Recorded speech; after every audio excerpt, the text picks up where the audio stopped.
ઉમેદવારોના જુદા જુદા પ્રશ્નો જુદી જુદા માધ્યમથી અમારી પાસે આવ્યા છે. આજે કેટલાક પ્રશ્નોનો અમે આજે ઉત્તર આપીશું. આવનારા સમયમાં બીજા પ્રશ્નો આવશે તો એના પણ ઉત્તર આપશું. અમને જે જવાબ આપે એમાં કંઈ સુધારો કરવાનો જરૂર હશે તો પણ ભવિષ્યમાં કરશું અને ભવિષ્યમાં અમે તમારો સતત સંપર્ક જાળવી રાખીશું. તમારા તરફથી જે પણ ફીડબેક અમારી પાસે આવે તો તમે ભૂતકાળની ભરતીનો પણ તમને અનુભવ છે કે જ્યારે પણ ફીડબેક આવે ત્યારે એમાં જે પણ કરવા જેવું હોય એ અમે કરતા હોઈએ છીએ અને જે નથી કરવા જેવું એ અમે નથી કરતા.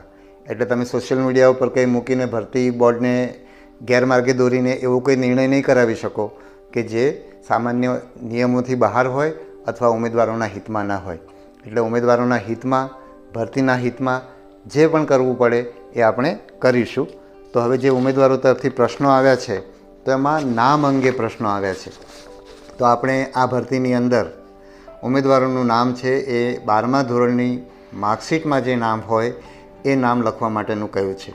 આવું આપણે એટલા માટે કહ્યું છે કે ભૂતકાળની ભરતીની અંદર કેટલાક ઉમેદવારો પોતાના નામમાં નાના મોટા ફેરફાર કરીને પોતાના નામમાં ભાઈ, કુમાર, પિતાના નામમાં, માતાના નામમાં એવા ફેરફારો કરીને ડુપ્લિકેટ એકથી વધારે ફોર્મ ભરી અને એમને ભરતીની શારીરિક કસોટીની અંદર જુદા જુદા દિવસો ઉપર જુદા જુદા ગ્રાઉન્ડ ઉપર એમને તક મળે એવો પ્રયત્ન કરતા ભૂતકાળમાં જોવા મળ્યા છે. અને એના બદલે બધાને સમાન તક મળે અને આવી કોઈ ડુપ્લિકેટ અરજી ના કરી શકે એ હેતુથી આપણે આ પદ્ધતિ શરૂ કરી છે. આ વખત માટે આપણે એને દાખલ કરી છે. અને એમાં તમારે 12મા ધોરણની છેલ્લી માર્કશીટ, એટલે કે કોઈ ઉમેદવાર 3 પ્રયત્ને 12મું ધોરણ પાસ થયા છે તો એમાં જે 3જા નંબરની માર્કશીટ છે એ માર્કશીટ મુજબ એમણે એમનું નામ લખવાનું છે. પછી કોઈક ઉમેદવારે બહુ સરસ, ઉમેદવારો બહુ સારી રીતે વિચારે છે, એટલે કોઈ ઉમેદવારે પ્રશ્ન એવો કર્યો કે જો અમે આ અમારું માર્કશીટની અંદર નામ છે અને આધાર કાર્ડનું અમારું નામ જુદું હોય અથવા તો કોઈ પણ આઈડેન્ટિટી કાર્ડનું અમારું નામ જુદું હોય અને અમે આઈડેન્ટિટી કાર્ડ સાથે પરીક્ષા કેન્દ્રમાં જઈશું તો અમને કેવી રીતે પ્રવેશ મળશે. તો એના માટે પણ અમે ઉકેલ કરી લીધો છે કે તમારા કાર્ડમાં અને તમારી 12માની માર્કશીટમાં જુદું નામ હોય તો તમારે કાર્ડની સાથે પણ માર્કશીટ લઈને જવાનું રહેશે. બીજું, કોઈએ ગેજેટ કરાવેલું છે, એટલે કે ગેજેટમાં પ્રસિદ્ધ કરીને પોતાનું નામ બદલ્યું છે તો એમણે પણ 12માની માર્કશીટ મુજબ જ નામ લખવાનું થશે. અને એમને નિમણૂક વખતે એમને ગેજેટ મુજબનું નામ દાખલ કરવામાં આવશે. એટલે અત્યારે તો એમણે 12માની માર્કશીટ મુજબ જ નામ લખવાનું છે. કોઈ એવું પણ પૂછ્યું છે કે અમારે ડિપ્લોમાની અંદર માર્કશીટ નથી હોતી તો તમારું જે ગ્રેડ સર્ટિફિકેટ છે એ પણ તમારી માર્કશીટ છે. એટલે તમે જાણો છો કે 12માની પરીક્ષાની અંદર 2 વસ્તુ તમને મળે છે. એક 12માની માર્કશીટ મળે છે અને એક પાસિંગનું પ્રમાણપત્ર 12માનું મળે છે. એવું જ 10મામાં થાય છે. એટલે ડિપ્લોમાની અંદર તમે કયા કયા વિષયમાં કયા ગ્રેડ મેળવ્યા છે અથવા કયા માર્ક્સ મેળવ્યા છે એ તમારી માર્કશીટ છે અને એમાં તમારું જે નામ હોય એ મુજબ તમારે નામ લખવાનું છે. અને તો આ તમારી આ એક સ્પષ્ટતા થઈ ગઈ. બીજું, તમે એમાં આપણે જે ઓજસની અંદર જે એપ્લિકેશન છે એની અંદર તમારી અટક, તમારું નામ, તમારા પિતાનું નામ આ રીતે જ એની અંદર હોય છે. એટલે તમારી માર્કશીટની અંદર તમારી જે અટક છે એ તમારે ત્યાં લખવાની છે. તમારી પિતાનું નામ જ્યાં છે ત્યાં મતલબ તમારું પિતાનું નામ છે એ પિતાની જગ્યાએ લખવાનું છે અને તમારું નામ છે તમારા નામની જગ્યાએ લખવાનું છે. તમારી માર્કશીટની અંદર તમારી સરનેમ પહેલાં છે કે છેલ્લા છે એનાથી ફરક પડતો નથી. તમારી અટક જ્યાં જગ્યાએ અટકનું ખાનું છે ત્યાં તમારી અટક લખવાની છે. બરાબર છે. અને તમારી માર્કશીટની અંદર અટક પહેલાં હોય અને અથવા અટક પાછળ હોય અને તમારું જે આપણે ઓજસની એપ્લિકેશન છે એમાં અટક પહેલાં હોય પણ એનાથી તમારી અટક બદલાતી નથી. એટલે મને લાગે છે કે આ વસ્તુ તમને સ્પષ્ટ થઈ ગઈ હશે. તમારા નામમાં કોઈના દાખલા તરીકે લગ્નના કારણે નામ બદલાયું હોય તો એ લગ્નનું સર્ટિફિકેટ રજૂ કરીને નિમણૂક વખતે એમાં ફેરફાર થઈ શકશે. પણ તમારે જે એપ્લિકેશન કરવાની છે એ તો 12માની માર્કશીટમાં તમારું જે નામ છે એમાં પણ તમારી છેલ્લી માર્કશીટમાં જે નામ છે એ નામથી તમારે તમારી અરજી કરવાની છે. બરાબર. તમારા માર્કશીટના નામમાં ભૂલ હોય તો પણ તમારે એ નામ સાથે જ અરજી કરવાની છે. તમારી ભૂલ સુધારવાનું મેં કહ્યું એ તમારું નિમણૂક વખતે તમારા પુરાવાના આધારે ખરેખર ભૂલ થઈ હશે અને એમાં કોઈ ગરબડ નહીં હોય તો તમે ત્યારે એ વસ્તુ કરવામાં આવશે. એક કોઈ વિદ્યાર્થીની એવી રજૂઆત પણ આવી છે કે અમે લોકો 10મું પાસ 12મું પાસ થયા વિના અમે સીધા ગ્રેજ્યુએટ થઈ જઈએ છીએ. તો આવા કોઈ કેસ હોય, કારણ કે અમને અત્યારે ખ્યાલ નથી કે 10મું 12મું પાસ થયા વિના સીધા ગ્રેજ્યુએટ થઈ શકાય, તો આવો કોઈ કેસ છે તો તમે અમને ભરતી બોર્ડને અરજી કરજો, એટલે અમે એ કેસ જોઈને એમાં નિર્ણય કરશું. કારણ કે આ જે વ્યવસ્થા કરી છે એ મેં કહ્યું એમ ડુપ્લિકેટ ન થાય એ માટે આપણે વ્યવસ્થા કરી છે, અને એનો કોઈ પણ રીતે કોઈ લોકો ગેરલાભ ન લે એ આપણે એમાં જોઈશું. બીજું, જ્યારે અરજી ફોર્મ ભરવાનું શરૂ થશે ત્યારે આપણી હેલ્પલાઇન પણ હશે, એટલે તમારા આવા કોઈ પણ પ્રશ્નો હશે તો એના હેલ્પલાઇનમાં જવાબો આપવામાં આવશે. કેટલાક ઉમેદવારોએ ચશ્માના નંબર બાબતે પૂછ્યું છે, તો ચશ્માના નંબર બાબતે અત્યારે અમારી પાસે કોઈ ધોરણો ઉપલબ્ધ નથી. જો ભવિષ્યમાં કંઈ પણ ઉપલબ્ધ થશે તો અમે તમને જણાવીશું.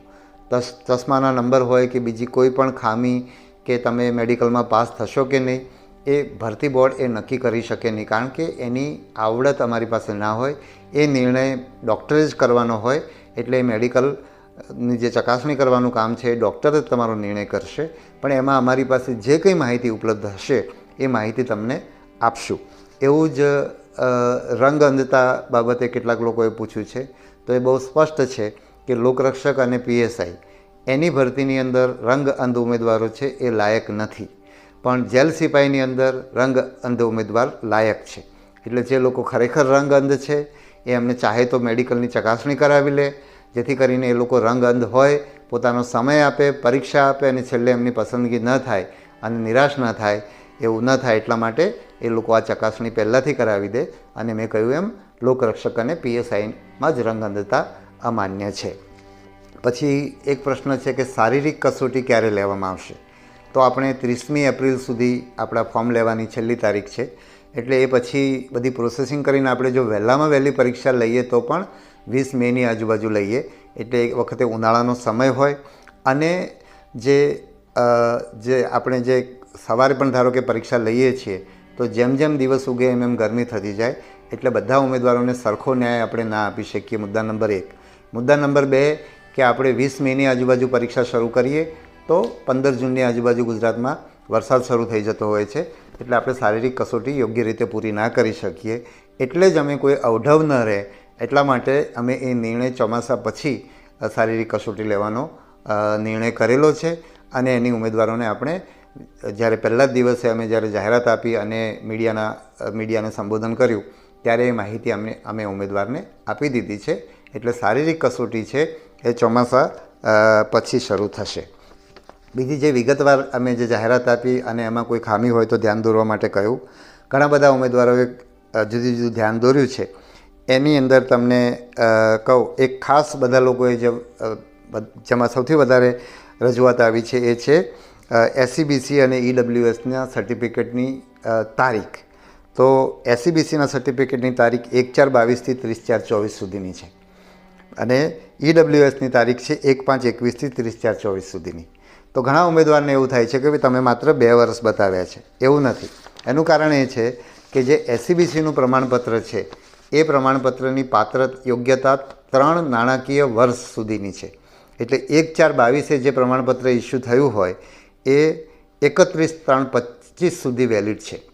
1/4/22 પહેલાંનું પ્રમાણપત્ર, એટલે કે આપણે 1/4/22 થી 31/3/22 સુધી પહેલું નાણાકીય વર્ષ થયું, એટલે 1/4/22 જે પ્રમાણપત્ર ઇસ્યુ કર્યું હોય એનું પહેલું નાણાકીય વર્ષ પૂરું થયું. 1/4/23 થી 31/3/23 સુધી એનું બીજું નાણાકીય વર્ષ, અને 1/4/24 થી 31/3/25 સુધી એનું ત્રીજું નાણાકીય વર્ષ. બરાબર છે.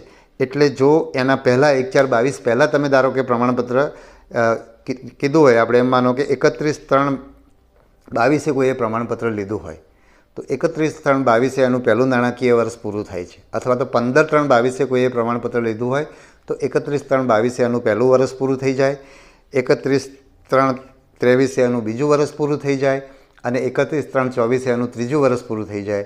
એટલે આપણે જ્યારે 4મી એપ્રિલથી આપણે જે જાહેરાત આપીએ છીએ અથવા 30મી એપ્રિલે છે ત્યારે એ પ્રમાણપત્ર એ વર્ષે વેલિડ, એ 1 એપ્રિલ પછી એ પ્રમાણપત્ર વેલિડ, 31 માર્ચ પછી એ પ્રમાણપત્ર વેલિડ ના ગણાય. એટલા માટે આપણે જે તારીખ આપેલી છે 1/4/22 થી 30/4/24 સુધીની, એ તારીખમાં કોઈ ભૂલ નથી. ઈડબ્લ્યુએસનું પ્રમાણપત્ર છે એ 3 વર્ષ માટે વેલિડ છે, એટલે 1/5/21 થી 30/4/24 સુધીનું પ્રમાણપત્ર, એટલે પૂરા 3 વર્ષ થશે. 1/5/21થી 30/4/24 પૂરા 3 વર્ષ થાય છે, બરાબર છે. એટલે 1/5/21 પહેલાંનું પ્રમાણપત્ર એમાં વેલિડ નહીં થાય, કારણ કે 3 વર્ષથી સમય વધી જાય છે. એટલે આ બંને તારીખોની અંદર કોઈ ખામી નથી. બીજું, ઉમેદવારોને વેઇટિંગ બાબતે એક પ્રશ્ન છે. તો સરકારનો નિયમ એવો છે કે જે ભરતીની અંદર એકથી વધારે સંવર્ગની પરીક્ષા થતી હોય, એકસાથે ભરતી થતી હોય, એ સંવર્ગમાં પ્રતીક્ષા યાદી રાખવી નહીં. એટલે આપણી જે લોકરક્ષકની ભરતી છે એ આમ, અનામ, SRP, જેલ સિપાઈ બધાની ભેગી છે, એટલે એકથી વધારે સંવર્ગની ભરતી છે, એટલે એની અંદર પ્રતીક્ષા યાદી રાખવામાં આવશે નહીં. એટલે ઉમેદવારો એમ થાય કે અમને કેમ અન્યાય થાય છે? તો આ એક નિયમ છે કે એકથી વધારે ભરતીઓ એક સાથે થતી હોય તો એની અંદર પ્રતીક્ષા યાદી રાખવામાં આવતી નથી, અને આ નિયમ ગુજરાત સરકારના તમામ વિભાગોને લાગુ પડે છે. દાખલા તરીકે તલાટી કે જુનિયર ક્લાર્ક છે, તો એની અંદર અમે પ્રતીક્ષા યાદી એટલા માટે કરીએ છીએ કે તલાટીની એકલાની અલગ પરીક્ષા થયેલી છે, જુનિયર ક્લાર્કની એકલાની અલગ પરીક્ષા થયેલી છે. ભવિષ્યમાં આ બધાના ગ્રેજ્યુએટ કરી દીધા છે, એટલે હવે બધા જ એકસાથે પરીક્ષા લેવામાં આવે, એક જ પરીક્ષા લેવામાં આવે તો એની અંદર પણ પ્રતીક્ષા યાદી ન થાય. બીજું, તલાટી અને જુનિયર ક્લાર્ક બંનેમાં 12મું પાસ હતું. જો અમે પણ આ બંને પરીક્ષાઓ ભેગી લીધી હોત તો એમાં પણ પ્રતીક્ષા યાદીની જોગવાઈ ના હોત. એટલે સરકારના નિયમ મુજબ જ્યાં એકથી વધારે સંવર્ગ અને લોકરક્ષકની અંદર એકથી વધારે સંવર્ગની ભરતી થઈ રહી છે, એટલે લોકરક્ષકની અંદર પ્રતીક્ષા યાદી નથી. જ્યારે PSIની અંદર આ વખતે અનામ PSIની એકમાત્ર સંવર્ગ છે. સામાન્ય રીતે અનામ PSI, આમ PSI એ રીતે જુદા જુદા સંવર્ગની અથવા ASI એ બધાને સાથે ભરતી થતી હતી, એટલા માટે એમાં પણ પ્રતીક્ષા યાદી રાખવામાં આવતી નહોતી. પણ આ વખતે સદનસીબે એક જ સંવર્ગની ભરતી થઈ રહી છે, એટલે એની અંદર પ્રતીક્ષા યાદીની જોગવાઈ છે. પછી કેટલાક ઉમેદવારો જગ્યાની સંખ્યાની બાબતમાં એમ કહે છે કે ભાઈ આનું EWSનું 10% રિઝર્વેશન છે, તો એની 10%થી ઓછી કેમ છે કે વધારે કેમ છે? એ રીતના ઉમેદવારના પ્રશ્ન હોય છે. તો જે જગ્યાઓ છે એ પોલીસ વિભાગની અંદર આજની તારીખમાં ખાલી જગ્યાઓના આધારે એ જગ્યાઓ નક્કી કરવામાં આવે છે. કોઈ કેટેગરીની અંદર એના જેટલી ટકાવારીનું અનામત છે એના કરતાં વધારે જગ્યા ખાલી હોય તો એ કેટેગરીમાં વધારે જગ્યાઓ સાથે ભરતી કરવામાં આવે. તો ઉમેદવારોને મને લાગે છે કે આનાથી પણ આ બાબતની પણ સ્પષ્ટતા થઈ ગઈ હશે. એ સિવાયના જે બીજા પ્રશ્નો પણ અમે એક નોંધ્યા છે, એમાંના હું એક લિસ્ટ એક પછી એક જોઉં છું. PSI ભરતીમાં ગ્રેજ્યુએશનના લાસ્ટ સેમમાં હોય તેવા વિદ્યાર્થીઓને તક આપવા બાબત. એટલે કેટલાક ઉમેદવારોએ આ રજૂઆત કરી છે કે ભાઈ અમે 12માની પરીક્ષા આ વખતે આપીએ તો અમને લોકરક્ષક માટે માન્ય ગણો, અને જો અમે સ્નાતકની પરીક્ષા અત્યારે માર્ચ-એપ્રિલમાં આપી રહ્યા હોય તો અમને માન્ય ગણો. અત્યારે અમે જે નિયમો વાંચ્યા છે અને અમે નિયમોને જે રીતે સમજ્યા છીએ, એનો અર્થ એ થાય છે કે 30/4/24ની જે કટ ઓફ તારીખ છે એ તારીખે જે 12મું પાસ હોય એ લોકરક્ષકની પરીક્ષા આપી શકે, અને એ તારીખે જે સ્નાતક હોય એ PSIની પરીક્ષા આપી શકે. આમ ઉમેદવારોએ રજૂઆત કરી છે કે GPSC અને UPSCની અંદર જે લોકો છેલ્લા વર્ષની અંદર ભણતા હોય અથવા આ વર્ષે જે પરીક્ષા આપવાના હોય એ લોકોને પણ આ ભરતીમાં ભાગ લેવા દેવામાં આવે છે. અને એ વાત સાચી છે. અમે લોકો પણ જ્યારે UPSCની પરીક્ષા આપતા હતા તો ગ્રેજ્યુએશનના છેલ્લા વર્ષમાં અમે ભણતા હોય તો અમે એ પરીક્ષાની અંદર ફોર્મ ભરી શકતા હતા. અને આજે પણ UPSCની અંદર એવું છે અને GPSCની કેટલીક પરીક્ષાઓની અંદર એવું છે. એટલે અમે એ નિયમોનો અભ્યાસ કરી રહ્યા છીએ. જે નિયમો આ PSI અને લોકરક્ષકમાં છે એવા જ નિયમો ત્યાં હોય અને છતાં એ લોકો કરી શકતા હોય તો ટૂંકમાં નિયમોની મર્યાદામાં રહીને કરી શકાતું હશે તો અમે એ કરીશું. એનો અભ્યાસ અત્યારે ચાલુ છે. અને નિયમો જે હોય એ રીતે જ આપણે કરવું પડે. જો નિયમોની સાથે આપણે થોડી પણ બાંધછોડ કરીએ તો આખી ભરતી જોખમમાં મુકાઈ જતી હોય અને આખી પ્રક્રિયા પૂરી થયા પછી એવા કાનૂની પ્રશ્નો ઊભા થાય જેના કારણે આખી ભરતી જોખમમાં મુકાય. એવું ના થાય એની કાળજી રાખવાનો અમારો પ્રયત્ન હોય છે, અને એ ભરતી કરનાર બોર્ડ અને ખાસ કરીને પરીક્ષા આપનારા ઉમેદવારોના હિતમાં હોય છે. હા, એક કોઈ પ્રશ્ન છે કે માર્કશીટ સુધારા માટે આપી હોય અને હજુ સુધી ના આવી હોય તો ફોર્મ ભરી શકાય?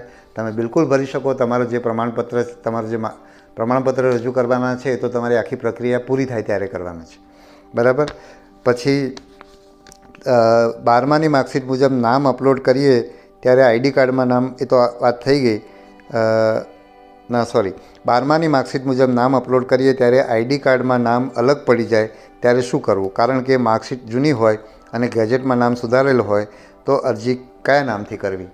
તો આવો કેસ હોય એની અંદર પણ અરજી 12માની માર્કશીટ મુજબ જ કરવાની છે. અને મેં કહ્યું એમ, તમે ગેજેટથી પછી નામ બદલાવ્યું હશે તો તમારે જ્યારે તમે નિમણૂક મળશે ત્યારે તમારે ગેજેટના પુરાવા રજૂ કરવાના રહેશે અને એ પ્રમાણે તમારું નામ બદલાશે. એ જ રીતે મહિલાઓના કિસ્સાની અંદર પણ લગ્ન થવાના કારણે એમની અટક બદલાણી હોય અને એમના નામમાં જે કંઈ ફેરફાર થયો હોય એ ફેરફારમાં પણ એમના લગ્નના પ્રમાણપત્રના આધારે નિમણૂક વખતે ફેરફાર કરવામાં આવશે.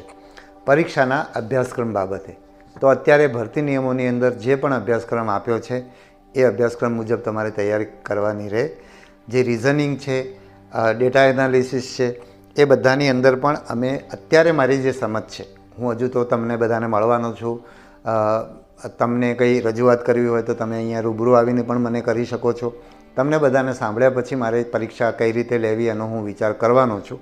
અને તમને બધાને સાંભળવાનો મારો હેતુ એ છે કે એક છેવાડાના ગામડામાં બેઠેલો વિદ્યાર્થી પણ આ પરીક્ષાની અંદર, શહેરમાં બેઠેલો વિદ્યાર્થી, કોચિંગ ક્લાસનો લાભ લેનારો વિદ્યાર્થી, આ પુસ્તકનો ઉપયોગ કરનારો વિદ્યાર્થી, આ સાહિત્યનો ઉપયોગ કરનારો વિદ્યાર્થી કે પેલા સાહિત્યનો ઉપયોગ કરનારો વિદ્યાર્થી, બધા જ વિદ્યાર્થીઓ સમાનપણે પરીક્ષા આપી શકે અને બધાને સમાન તક મળે એ માટેનો મારો પ્રયત્ન રહેશે. એટલે હું એક અભ્યાસક્રમ આપું અને એ અભ્યાસક્રમ કેટલાક લોકો, કોઈ કોચિંગ કે કોઈ પણ લોકો એને ભણાવે અને જે ભણાવે એટલા જ લોકોને એનો લાભ થાય, એને બદલે 12મું ધોરણ પાસ કરેલો કોઈ પણ વિદ્યાર્થી આ પરીક્ષાની અંદર સમાન તક એને મળે એ જ રીતે પીએસઆઈની અંદર ગ્રેજ્યુએટ થયેલા વિદ્યાર્થીને સમાન તક મળે એવો મારો પ્રયત્ન છે. ઘણીવાર મને જૂની ભરતીમાંથી હમણાં જ મને કેટલાક લોકો મળ્યા તો રસ્તામાં મને મળી જાય તો હું એને હંમેશા પૂછતો હોઉં છું કે તમે ક્યાં રહીને પરીક્ષા આપી અને તમે ત્યાં રહીને પરીક્ષા આપી તો શું પુસ્તકો વાંચતા હતા, તમે શું સાહિત્યનો ઉપયોગ કર્યો હતો, તમે કોચિંગનો ઉપયોગ કર્યો હતો, નહોતો કર્યો. તો આ બધું હું એટલા માટે જાણવા માગું છું કે કોઈ પણ ભરતી બોર્ડ, મારું ભરતી બોર્ડ હોય, યુપીએસસી હોય, જીપીએસસી હોય, કોઈ પણ ભરતી બોર્ડ હોય, એનો હેતુ છે તમામને સરખી તક મળે. એટલે હું તમને બધાને સાંભળવાનો છું.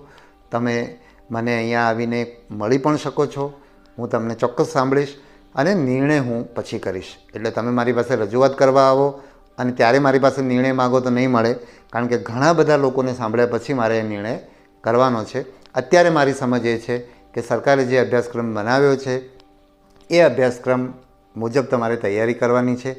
બીજું, તમે એમ કહેતા હો, તમે ઘણા કહો છો કે ભાઈ જીપીએસસીમાં જે રીતે ઇતિહાસનો અભ્યાસક્રમ આપ્યો છે અથવા યુપીએસસીમાં જે અભ્યાસક્રમ આપ્યો છે, જે લોકો, તમે લોકો એ અભ્યાસક્રમ જોઈ લેજો. એની અંદર પણ બરાબર છે, ઇતિહાસના બધા જ ચેપ્ટરો એમાં લખેલા હોય એવું બની શકે અને એટલે એનાથી તમને મોટો ફરક પડે એવું મને દેખાતું નથી. છતાં પણ અભ્યાસક્રમ વિશે તમારા જે કંઈ સૂચનો છે હું સાંભળીશ, પણ મારું છેલ્લું લક્ષ્ય એ હશે કે હું જે પરીક્ષા, મતલબ આપણે જે પરીક્ષા ભરતી બોર્ડ લેશે એમાં બધાને સમાન તક મળે. દાખલા તરીકે તમારું રિઝનિંગ છે, એમાં હું તમને 10 ટૉપિક આપું અને 10 ટૉપિક તૈયારી કરનારા લોકો અથવા કોઈ કોચિંગના માધ્યમથી તૈયારી કરનારા લોકોને લાભ મળે એવું હું નથી ઈચ્છતો. તમે જે સ્કૂલ કોલેજમાં ભણ્યા છો, તમારી અંદર જે આંતરિક તાકાત પડેલી છે, તમે જે આવડત આટલા વર્ષોના અભ્યાસના અંતે કેળવી છે અને પરીક્ષાની તૈયારી કરીને તમે જે કેળવવાના છો અને એ પ્રશ્ન તમારી એ તૈયારી સાથે જે તમારી સામે પ્રશ્ન આવે ને તમે એને હેન્ડલ કરી શકો, એ આવડત પરીક્ષાની અંદર ચકાસાય એવો અમારો પ્રયત્ન રહેશે. અને તમે યુપીએસસીના પ્રશ્નો પણ જુઓ તો એની અંદર પણ એ લોકો હંમેશા એવો પ્રયત્ન કરતા હોય છે. તમે યુપીએસસીનો એક પ્રશ્નપત્ર હાથમાં આવે તો પહેલી નજરે વિદ્યાર્થીએ વાંચ્યું હોય એમાંથી 15-20 પ્રશ્નોથી વધારે જવાબ આપી શકાતા નથી. બાકીના જવાબ ઉમેદવારે અત્યાર સુધીની કેળવેલી આવડતના આધારે, એણે કરેલો અભ્યાસ, એની એબિલિટીના આધારે જવાબ આપતા હોય છે. તમે એવું કહેશો કે આ તો અમારી લોકરક્ષકની પરીક્ષા છે અને પીએસઆઈની પરીક્ષા છે અને તમે યુપીએસસીની વાત કરો છો. તો યુપીએસસી જે વસ્તુ કરી રહી છે એ યુપીએસસીના સ્તરની કરી રહી છે. અમે જે લોકરક્ષકની પરીક્ષાની અંદર લોકરક્ષકના સ્તરનું કરવામાં આવશે અને પીએસઆઈના સ્તરની અંદર પીએસઆઈના સ્તરનું કરવામાં આવશે. તમારી આવડતનું બરાબર ટેસ્ટ થાય એવો અમે પ્રયત્ન કરશું.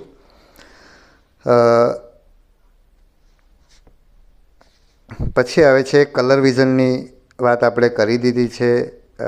પછી ડિપ્લોમાના બેઝ ઉપર 12 પાસ થાય એની પણ આપણે વાત થઈ ગઈ છે. HSC પાસ હોય અને એકથી વધારે ટ્રાય આપેલા હોય, એકથી વધારે ટ્રાય આપ્યા હોય તો એમણે છેલ્લી માર્કશીટ મુજબ કામ કરવાનું છે. બીજું, કેટલાક ઉમેદવારો રજૂઆત કરતા હોય છે કે અમારી ઉંમર વધી જાય છે અથવા અમારી ઉંમર ઓછી છે ને અમે પરીક્ષા નથી આપી શકતા, અથવા તો મારી હાઇટ આટલી છે, થોડીક હાઇટ ઘટાડી દો, બરાબર છે, અથવા તો આની તારીખ માન્ય ગણી દો, બરાબર છે, 21 વર્ષની અંદર 2 જ મહિના બાકી છે. તો નિયમો એક સરખા એ નિયમો બને અને એ નિયમો મુજબ જ એનો અમલ કરી શકીએ. તમારી લાગણી હું સમજી શકું છું. તમારી જગ્યાએ આજે મારે એક ઉમેદવારનો મારી પર ફોન આવ્યો કે સાહેબ હું 17/4ના મને વર્ષો મારી ઉંમર થઈ જાય છે. જો ખરેખર એ દિવસ પહેલાં ભરતીની તારીખ હોત તો હું પાસ થઈ જાત. મારે 10-12 દિવસ માટે થઈને હું આ ભરતીમાં મારી ઉંમર વધી જવાના કારણે હું આ પરીક્ષા આપી શકતો નથી અને હું છેલ્લા 2 વર્ષથી નોકરી મૂકીને તૈયારી કરું છું. તો એનું દુઃખ હું સમજી શકું છું. મેં પણ પરીક્ષાઓ આપી છે એટલે એનું દુઃખ હું સમજી શકું છું. એ વિદ્યાર્થીને મેં એ જ કહ્યું કે તારો આ એક દરવાજો બંધ થઈ રહ્યો છે તકનો, પણ તારા કેટલાય બીજા દરવાજા ખુલી શકે. તારે એ જ અભિગમ સાથે તારું આ દુઃખને બાજુ પર મૂકીને, અને હું એમ નથી કહેતો કે મેં આ વાત કરી એટલે એનું દુઃખ બાજુ પર મુકાઈ જશે, થોડો સમય એમાં લાગશે, પણ દુઃખ બાજુ પર મૂકીને તમે તમારા જીવનનું જે બીજું ક્ષેત્ર છે એ ક્ષેત્રમાં તમે તમારો શ્રેષ્ઠ પ્રયત્ન કરશો તો તમને ચોક્કસ સફળ થશો. અને મારે ખુશી સાથે કહેવું જોઈએ કે એ વિદ્યાર્થીનું દુઃખ હું જોઈ રહ્યો હતો, પણ એ વિદ્યાર્થીની સમજ માટે મને ગૌરવ થાય છે કે એમાં આક્રોશ નહોતો, બરાબર છે, એનું દુઃખ મને દેખાતું હતું. તો એવી ભાવના સાથે આગળ જનારા વિદ્યાર્થીઓ જીવનમાં આજે કદાચ એને એમ લાગે છે કે મારી લોકરક્ષકની નોકરી છીનવાઈ ગઈ, આપણને ખબર નથી કે નોકરી પરીક્ષાના અંતે મળવાની હતી કે કેમ, પણ આવતીકાલે એવી જગ્યાએ હોય કે જ્યાં લોકરક્ષક એને બહુ નાનું લાગે. એટલે હંમેશા ઘણા બધા દરવાજાઓ ખુલ્લા છે. આજે તમને ખુલ્લા ના દેખાતા હોય કારણ કે આજે તમારું ધ્યાન આ ભરતી તરફ જ હોય, પણ તમને નવા દરવાજા ખુલશે જ એવો તમારે ભરોસો રાખવાનો. અને મેં મારી આટલી લાંબી જિંદગીમાં ઘણા નવા દરવાજાઓ ખુલતા જોયા છે. એટલે જે થાય એ સારા માટે જ થશે એવો ભાવ રાખશો તો તમે જીવનમાં જે કરશો એ સારા માટે, તમારા જીવનમાં સારું જ થશે, બરાબર. એ આશા રાખીને હું મારી વાત પૂરી કરવા જઈ રહ્યો છું. ફરીવાર કહું છું કે તમારા જે કંઈ પ્રશ્નો અત્યારે અમારી સમક્ષ આવ્યા છે, અમને જે સમજાણા છે એ પ્રમાણે જવાબ આપ્યા છે, એમાં કંઈ ખૂટતું હશે તો આવનારા સમયમાં અમને કંઈ નવું જાણવાનું મળશે તો પણ અમે જણાવતા રહીશું. અને હું જે કંઈ વિડીયોમાં કહું છું એ માર્ગદર્શન માટે કહું છું, એને તમે ઓથેન્ટિક નહીં ગણતા.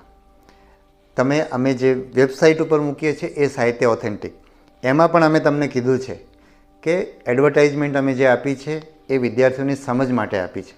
એડવર્ટાઇઝમેન્ટની અંદર તમને ક્યાંક વિવાદ થાય કે નિયમો અને એડવર્ટાઇઝમેન્ટ વચ્ચે સાચું કોણ, તો નિયમો સાચા, સરકારના પરિપત્રો સાચા, સરકારની સૂચનાઓ સાચી.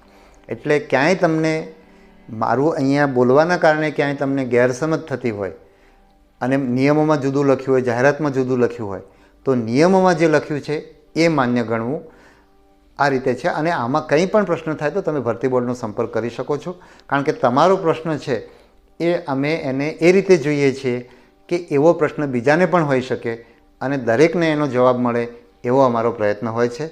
સૌને ખૂબ શુભેચ્છાઓ. આપણે લાંબા સમય સુધી સાથે રહીને કામ કરવાના છીએ અને આપણે એકબીજાને સમજીને કામ કરીશું. અને આખી પ્રક્રિયા અમારા માટે પણ અને તમારા માટે પણ ખૂબ જ આનંદદાયક અને આપણે જીવનમાં જ્યાં છીએ ત્યાંથી ઉપર જઈએ એ દિશામાં સફળ થઈએ કે ના થઈએ, પણ આપણે જ્યાં આજે જે સ્તરે છીએ ત્યાંથી આપણે ચોક્કસ ઉપર જઈશું. આપણા મનનો વિકાસ થશે, આપણો બધા જ ક્ષેત્રનો આપણે એટલીસ્ટ આપણી જે ક્ષમતા છે એમાં ચોક્કસ સુધારો થશે. એ અભ્યર્થના સાથે, એવી શુભેચ્છાઓ સાથે મારી વાત પૂરી કરું છું. ધન્યવાદ.